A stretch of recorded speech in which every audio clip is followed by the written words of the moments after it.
Good evening and welcome to Fairway Ford Friday Night Hits. I'm Julia Morris. Thanks for joining us. It's hard to believe that it's the final week of the high school football regular season. With playoffs looming, the pressure is on as teams prepare for the postseason, and no better way to get ready for meaningful games than to play meaningful football in October. A few teams competing for region titles tonight, including Abbeville and Christ Church, our game of the week. Last regular season game of the year, you can't draw enough anything. But you're playing for a region title. All the workouts, all the endurance, all the games we've had, nobody out-efforts us. They ain't lost a game in almost 2 years. We haven't lost a game here in almost 2 years. Something's gonna break tonight. And it ain't us, man. In our house. Let's go get it, man.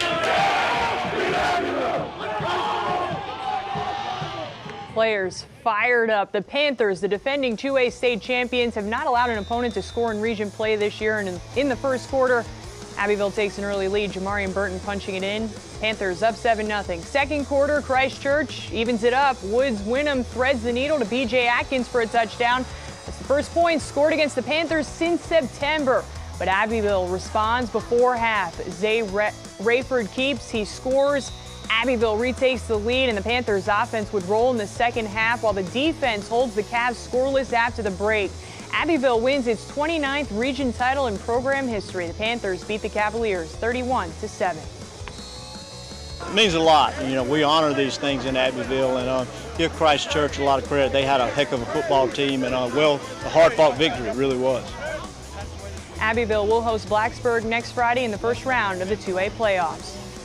Spartanburg is undefeated in region play this year, but a tough test for the Vikings Friday with Dorman coming to town. Even though the Cavaliers have had some ups and downs this season, they entered this week with momentum following a big win over Wade Hampton last week. Spartanburg coming out strong in this one, though. We pick it up in the second quarter. Spartanburg quarterback Raheem Jeter on the keeper. He's in. Vikings take an early lead. Second quarter, Dorman answering. Will Black runs it in for a 7-yard touchdown. Tie ball game 7-7. Cavaliers take the lead later in the second when Demarius Foster takes it 33 yards to the house, but Spartanburg getting it done late to win. The Vikings beat Dorman 28-24. Daniel looking to cap off an undefeated regular season. The 8-0 Lions on the road at BHP. First quarter, Myson Kelly scores Daniel's first touchdown, a 25-yard run. And check out Kelly breaking some tackles, getting it done. Lions have the early lead. Second quarter, Trent Pierman named a finalist for the South Carolina Mr. Football Award this week. He throws a 45-yard touchdown pass to put Daniel up 14-0. Lions keep building on their lead. Chris Edge scoring another Daniel touchdown here. Daniel finishing the regular season undefeated. Lions win 35-7. To the Sky for a region championship game. Sky 4 over Hillcrest, where the Rams are facing TL Hanna. In the first, Hillcrest has the ball on the 40-yard line. Check out the pass. Judy Bennett to Avery McFadden. McFadden turning on the Jets. He's gone. Rams touchdown. Hillcrest with the early lead. And then Rams special teams also making a big play in this game. Check out this play. On the kickoff, Walt Smith catches it for TL Hanna, but he's stripped on the return.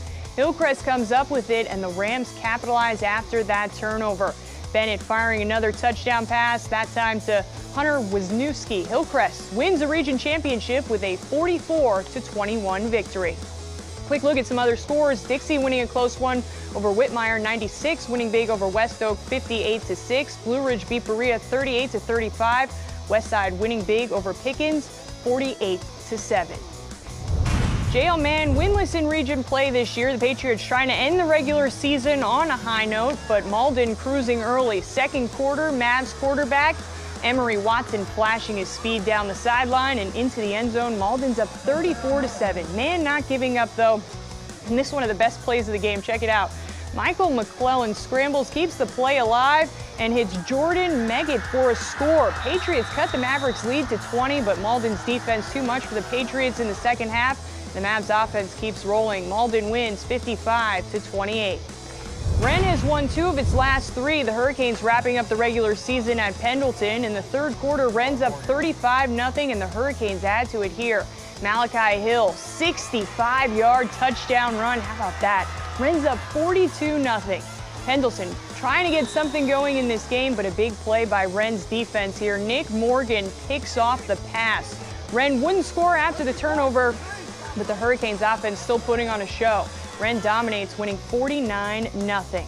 Crescent winning big over Liberty. Palmetto earning a 43-0 win over Carolina. Lawrence beat Greer 49-35, and Gaffney defeating Fort Mill 48-14.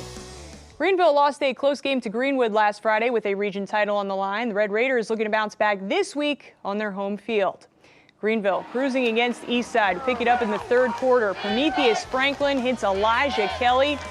That's a 35-yard touchdown pass, and Greenville's up big 41-7.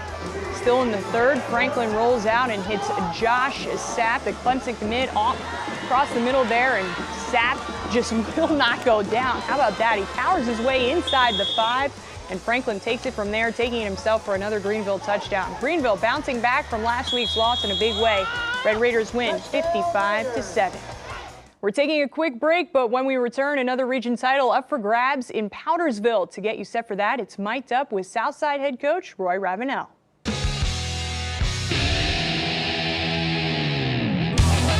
Let's get it, fellas. Let's get it, baby. 35, right? That's what I get it for. I mean, you want to give me from the 45, I'll get it from 45. Punt team, get ready. I know how it is to get yelled at. That's why I didn't like to come speak talk. I ain't gonna sit here and yell at you. Widen out the stance just a little bit more. So if he wants to come outside, you're already established outside. But you gotta keep going. So now he pulls you down even more. You are good enough to beat every last offensive lineman out there.